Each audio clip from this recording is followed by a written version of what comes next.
Halo teman-teman semua, kali ini saya akan membuat forecast beberapa pair untuk besok. Saya mulai dari AUD USD. Nah, boleh kita lihat di chart.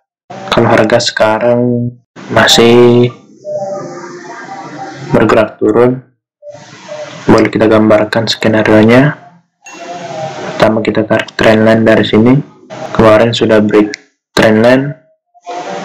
Lalu kita tarik trendline juga dari bawah. Lalu di sini ada sebuah supply.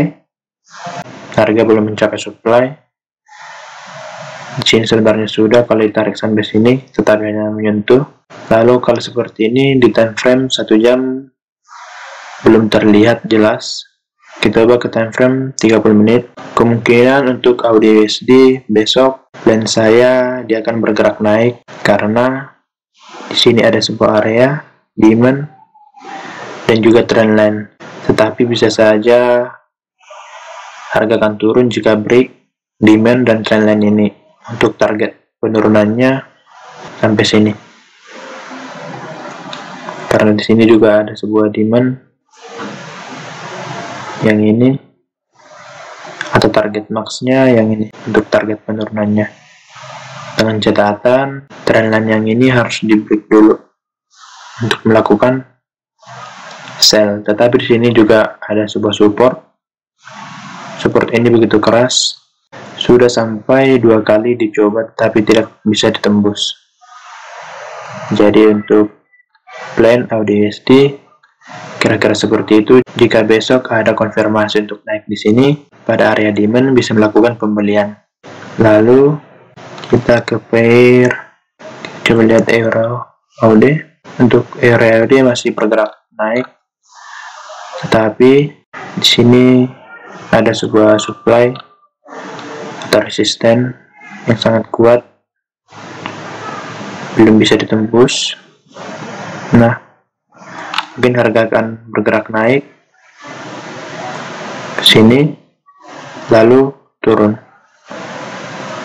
menurut saya sampai sini, tetapi bisa saja harga bergerak naik menembus supply, tetapi menurut saya masih lebih dominan untuk turun setelah naik ke area supply. Atau bisa juga ditarik trendline di sini. Nah, untuk target satunya bisa di sini, tapi bisa jika tembus area yang ini. Kita coba ubah time frame. Nah, di sini ada sebuah area. Jika tembus area ini bisa lanjut ke sini, tetapi nanti pergerakan harga tidak seperti ini, tidak lurus, bisa saja turun lalu retest, lalu turun lagi, naik lalu turun, seperti itu. Tidak langsung turun tajam, kecuali bisa saja ada news atau euronya lagi melemah. Untuk euro AUD kira-kira begitu. Untuk euro dolar Kanada saya tidak terlalu ambil pair ini karena masih rentan terhadap suku bunga dolar Kanada. Lalu untuk euro GBP, nah harga bergerak lagi ke area supply. Kemarin plan saya di sini naik dulu ke area supply lalu turun dan sudah mencapai target di sini. Jadi teman-teman ikut, pastinya sekarang sudah TP berkisar 84 pips. Lalu sekarang harga sedang berada di area supply, dan menurut saya untuk besok euro GBP akan turun karena di sini sudah menandakan sebuah konfirmasi akan turun. Untuk target penurunannya kemungkinan akan ke sini, tetapi bisa juga untuk besok dia bergerak naik dulu lalu turun ke area trendline. Untuk euro GBP kira-kira begitu. Lalu untuk euro yen Jepang, ya bisa dilihat euro yen Jepang masih dalam posisi sideways. Lalu di sini, ini kalau dilihat di time frame yang lebih besar, ini adalah sebuah fake out. Nah, ini adalah sebuah fake out. harga bergerak naik menembus resisten tetapi langsung turun. Itulah sebuah fake out. Untuk area Jepang, kemungkinan untuk besok dia akan naik ke sini membuat fake out lagi atau sampai resisten saja lalu turun lagi ke area support. Tetapi tetap hati-hati pada kondisi 1S seperti ini. Lalu Euro USD. Nah, kemarin saya membuat harga akan turun di sini. Bagi teman-teman yang sudah ikut kemarin, udah profit kira-kira puluhan pips. Lalu sekarang juga harga bergerak naik ke area supply, di area supply yang ini. Lalu kita lihat di daily, kita bisa tarik trendline di sini. Kita buat time frame ke 4 jam lagi. Nah, bisa dilihat harga berada di supply dan hampir menyentuh trendline. Kemungkinan harga akan menyentuh trendline dulu, naik sebentar lalu turun. Dengan catatan harga masih dalam posisi bullish di sini. Tapi jika dia break supply dan trendline ini, dia bisa naik ke area resisten yang ini. Mungkin akan naik, bisa naik ke sini dulu, lalu retest ke trendline, lalu naik lagi. Atau bisa langsung naik ke area resisten. Karena harga di time frame yang lebih kecil atau 1 jam masih dalam posisi bullish. Tapi di daily masih bearish jika ditarik trendline dari higher high ke lower high. Bisa dilihat di sini. Di sini juga ada sebuah supply. Kira-kira begitu untuk Euro USD. Bisa untuk melakukan sell, diharapkan menunggu konfirmasi dulu di time frame 4 jam atau 1 jam. Lalu untuk GBP AUD, kita lihat di time frame 1 jam, harga masih dalam posisi bearish. Di sini kita coba hapus. Nah, harga masih dalam posisi bearish. Tarik dari sini masih dalam posisi bearish, dari sini juga masih dalam posisi bearish. Untuk targetnya menurut saya bisa sampai ke area sini, tetapi kemungkinan harga akan naik dulu ke area trendline, dulu ke sini lalu turun ke area support. Naik dulu ke area trendline lalu turun ke area support. Lalu untuk GBP yen Jepang, kita tarik trendline dari sini.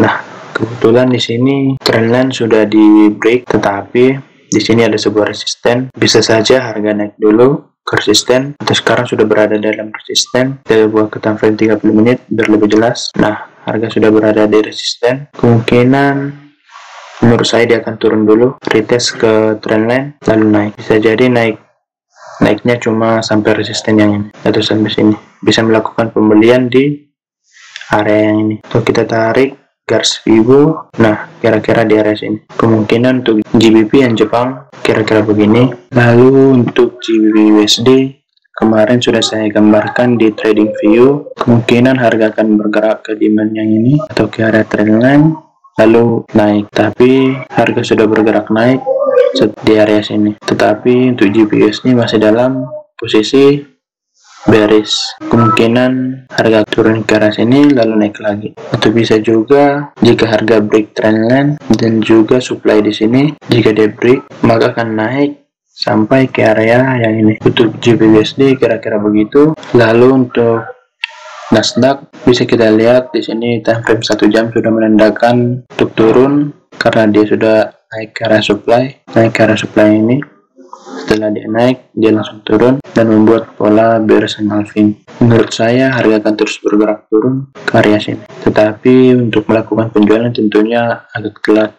Lebih baik menunggu sampai dia naik, menunggu sampai harga naik ke area supply lagi, baru lakukan penjualan jika ada konfirmasi lagi. Lalu untuk US 500 juga sudah saya gambarkan, tetapi harga belum juga turun, harga masih berada di area resisten. Kita coba pindah ke time frame 1 jam. Di sini sudah ada sebuah resisten, tetapi harga tidak mampu menembus. Lalu harga membuat konfirmasi untuk turun, yaitu bearish engulfing di sini. Dan menurut saya US 500 akan turun minimal area sini, karena di time frame daily-nya membuat pola seperti ini. Dan kita boleh lihat di USD di time frame 1 jam membuat pola candle seperti yang tadi juga hampir mirip, lalu dia langsung drop setelah 2 candle bearish dan 2 candle bullish seperti ini. Lalu candle ketiga bearish langsung drop. Kemungkinan juga pada US 500 akan seperti itu juga. Lalu untuk USD kemarin saya gambarkan seperti ini, harga bergerak turun tetapi belum sampai ke arah target.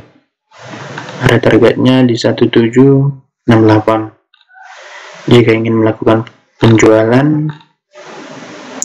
boleh menunggu di area resisten yang ini, di area resisten, atau juga boleh menunggu sebentar. Saya tarik garis vivo, menunggu di area yang ini, di area 1789 sampai 1783. Dan tentunya jika ingin melakukan penjualan diharapkan menunggu konfirmasi, dan sepertinya untuk besok akan naik dulu ke area sell yang tadi, atau bisa naik area resisten. Kita lihat di time frame 30 menit. Nah, di sini harga bergerak naik, dan juga di time frame 1 jam sudah buat pola bullish engulfing. Di time frame 4 jam masih dominan untuk turun, candle bearishnya sangat panjang, jadi menandakan harga masih dalam pergerakan bearish. Kira-kira begitu forecast atau analisa untuk beberapa pair. Terima kasih.